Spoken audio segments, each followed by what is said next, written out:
One man stole $65 billion, and for 17 years, nobody noticed. Banks trusted him, celebrities trusted him, even charities that fed the poor trusted him. His name was Bernie Madoff, and this is how he pulled off the biggest financial fraud in human history. In the 1960s, Bernie Madoff started his own investment company with just $5,000 he saved from lifeguarding. Decades later, that small company had grown into a Wall Street giant.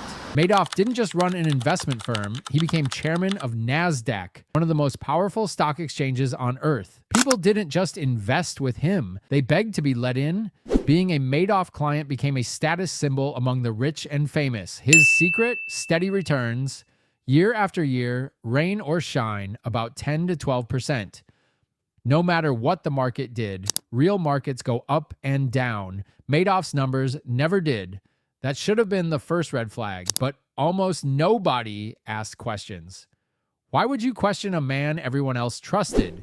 Here's what his clients didn't know. There were no real investments, none. This was an old trick dressed up in a suit, a Ponzi scheme. New investors' money didn't get invested. It went straight into the pockets of older investors disguised as profit. As long as new money kept coming in faster than people cashed out, the illusion held.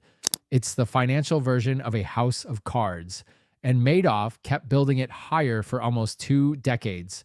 In 2008, the entire world's financial system nearly collapsed. Frightened investors everywhere rushed to pull their money out of everything, cities, including Madoff's fund. Suddenly, Madoff needed $7 billion to pay everyone back. He only had a few $100 million left. The house of cards had run out of new cards to add. On December 10, 2008, Madoff called his 2 sons into his office. He told them the truth. It had all been one giant lie. His own sons were so stunned, they reported their father to the FBI the very next day. By morning, federal agents were at his door. Bernie Madoff was arrested and charged with securities fraud. In court, he finally admitted what he had done. In his own words, "I am deeply sorry and ashamed." He was sentenced to 150 years in prison. Thousands of families lost their life savings. Retirees, charities, regular people who trusted the wrong man. The story didn't end in the courtroom. 2 years after the arrest, one of Madoff's own sons took his own life.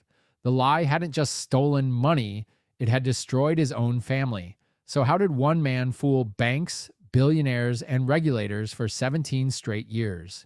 Because nobody wanted to question a good return, and nobody expected the most trusted man on Wall Street to be lying. That's the real lesson of every scam like this. The con doesn't work because people are stupid.